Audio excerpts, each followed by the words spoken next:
We have breaking news right now. Donald Trump has announced that he's ending all trade discussions with Canada and will be announcing a major new tariff on all Canadian goods within the next 7 business days.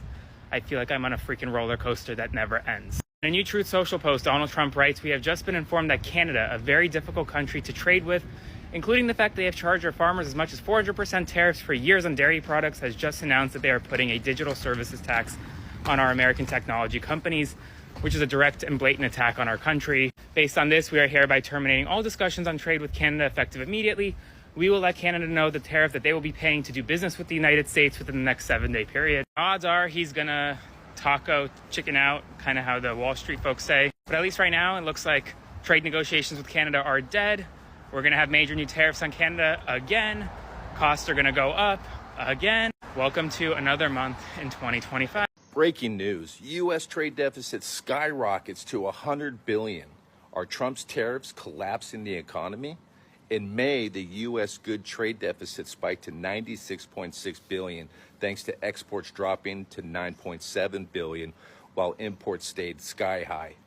Quarter one GDP contracted between 0.3 and 0.5%, with a record deficit of $450 billion. Contracting GDP is a warning sign that our economy is losing steam.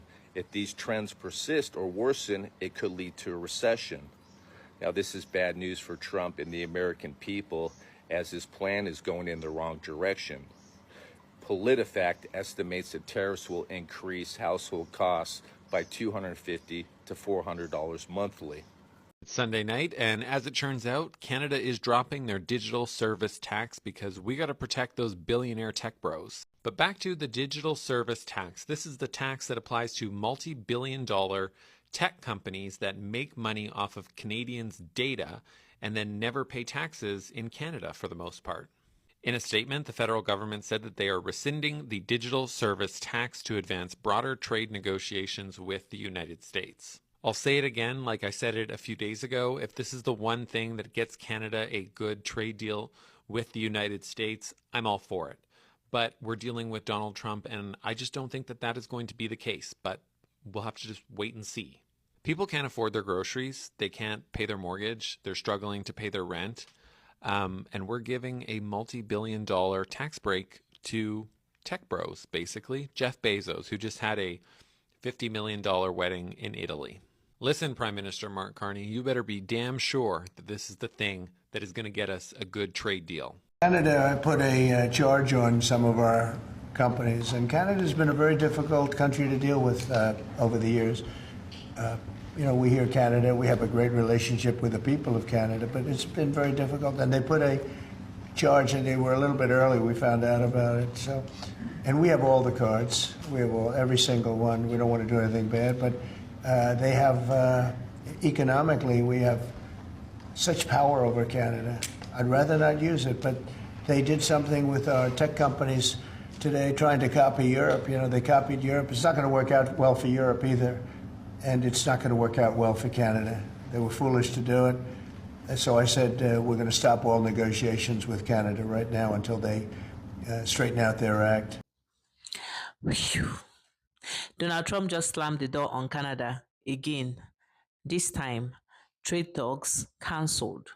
He says Canada is being unfair, hitting American farmers with 400% tariffs and now taxing US tech companies like it's revenge season. But let's get real. Is Canada the bad guy here? Or is this Trump doing what he does best, shifting blame and stirring drama? Let's break it all the way down because things are not what they seem. So here is the tea. Trump jumped on Truth Social, aka Twitter for people who still use fax machines, and said he is pulling out of trade talks with Canada. Why?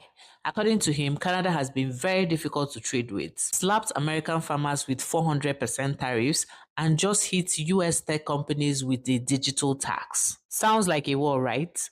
But here's the twist.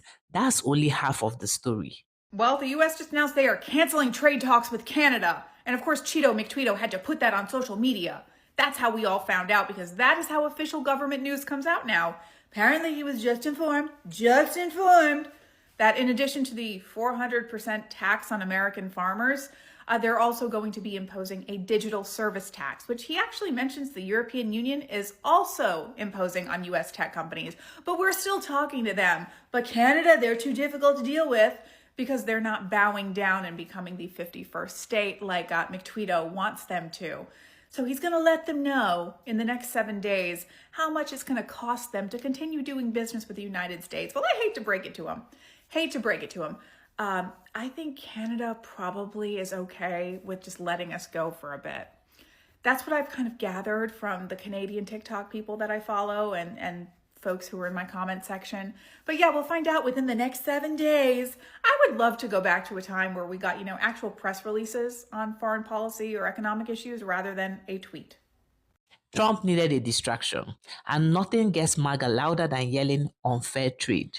So Donald Trump was right. Canada does have a 300% tariff on things like butter. But what he's not telling you is that this tariff from Canada is based on a quota. And what that means is Canada allows a certain amount of product to be transported to the United States at low to 0% tariffs. And then when it reaches a certain quota, then it jumps to 300%.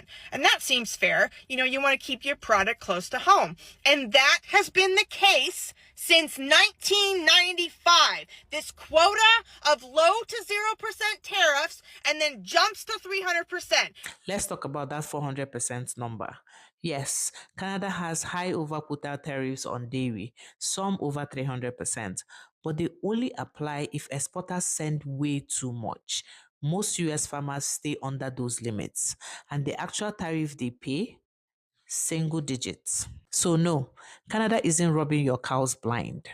So there's a whole load of people upset at Mark Carney because Donald Trump decided to end trade negotiations with Canada because Canada is applying a digital services tax. And just so that you understand what that is, big tech companies are making billions in dollars from you.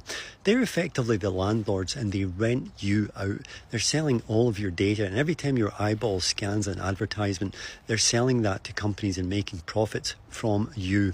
And it's not unreasonable that Canada would apply a tax and say, hey, we should be in this game and we should have some of that money, because after all, you're selling Canadians data, and it's an effort to try and protect not only Canadians' data but to try and ensure that we get some of those profits back in this country. And it's actually really not unreasonable that Canada should be able to set its own sovereign tax laws, but the United States doesn't like that. But the people who are upset at Mark Carney for trying to protect Canadians and bring money back into this country are the same people who'd be happy if the United States was our landlord and we were just renting this land. That's what they'd like us to be. They want us to be tenants in this country and the United States and Donald Trump to be our landlord. They can piss off as far as I'm concerned, because these people, they actually really don't care about Canada. Now to the digital services tax. Canada is taxing huge tech companies like Meta, Amazon, and Google 3% on profits made off Canadian users. It's not some sudden attack. It's about making big tech pay their fair share. The UK, France, Italy, and some other countries already do this. And here is the part Trump hopes you don't know. That tax is not new. It's been law since June 28, 2024. Canada passed it over a year ago, and Trump was briefed on it. So this sudden rage, that's not righteous anger. That's campaign drama. Canada didn't just drop a bomb. Trump just found an old headline and yelled betrayal to get the crowd going. It seems like you're selling an awful lot to Canada, right? So we're buying a lot of your product. So it seems as though it's going well for you. Do you also understand that a trade deficit, just because we're a teeny tiny population, isn't the same as a subsidy? You've looked up those words? Are you sure? Can you have somebody read them to you? Once you do that, can you get somebody to read them to Trump? Okay, here we go. What do you guys need from Canada? Number one, by the sounds of it, eggs. You guys are asking a lot of countries for eggs, so, maybe that's just temporary. I don't know. Number two, water. Fresh water? Even Donnie himself talked about the faucet. In the tap, we just turn it on and off. Easy come, easy go. Neither here nor there. Number three, oil.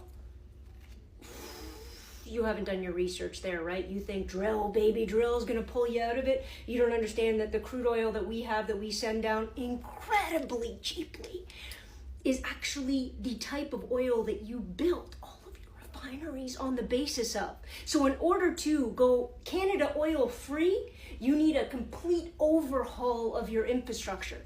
Do you understand the word infrastructure? I'll spell it later. Number 5, the Arctic. Lots of resources, right?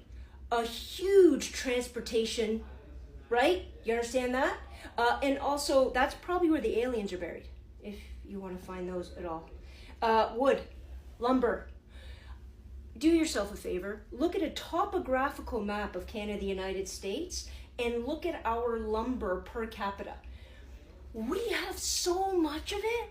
I should just be sitting on any piece of lumber now. Wood should surround us all in Canada, right? $7.5 billion we've sent you. And here's where size does matter, love, because you don't even come close.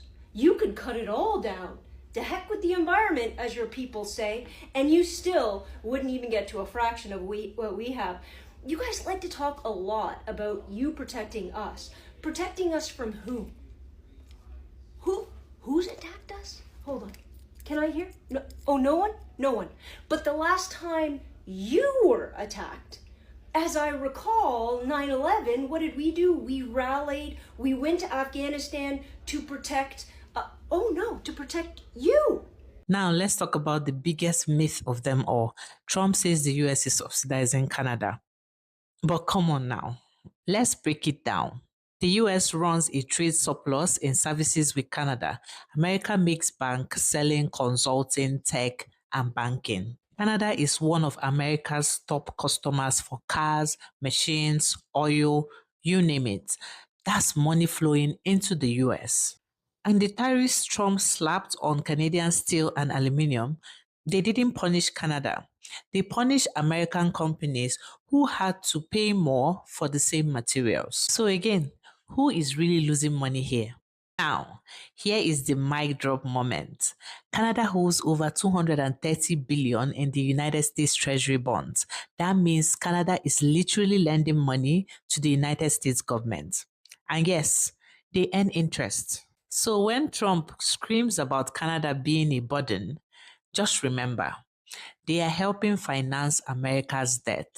Meanwhile, up north, Canada is doing just fine. They are not sitting around waiting for Trump's approval. They are upgrading the friend list. Canada is not mad. They are not panicking. They are pivoting. This is about distraction. Trump's under pressure. Rising prices, domestic issues, election hits, and now he needs a new villain. Enter Canada. Easy to blame, won't hit back, and looks great in a tweet. Trump's now going to freeze all trade talks with Canada, our second largest trading partner after Mexico. Total trade between the countries is over $700 billion. And this is because on Monday, they are going to retroactively tax major American services like Meta, Airbnb, Amazon. And it's going to be in the billions because essentially they passed this ordinance in 2022 and it's going to kick into effect on Monday. And Trump says, well, if you do that, then we're just going to tell you how much we're going to tariff you. So then the question is this America first or is this American corporations first? Because if you're doing this because these super wealthy institutions will now have to pay a tax to Canada, and then you're going to harm trade of all of the other enterprises that go between Canada and the US, is it really America first? Or are you putting these corporations first and trying to shield them from having to pay a tax? But here's the truth. Nobody wins in a trade war. And picking one with your closest neighbor and ally, that's not strategy. That's a headline grab. So what do you think? Is Trump really protecting America's interests or just tearing up the pot because things are falling apart at home? And to my Canadian fam, should Canada finally cut ties for good? Or is this trade drama just temporary noise?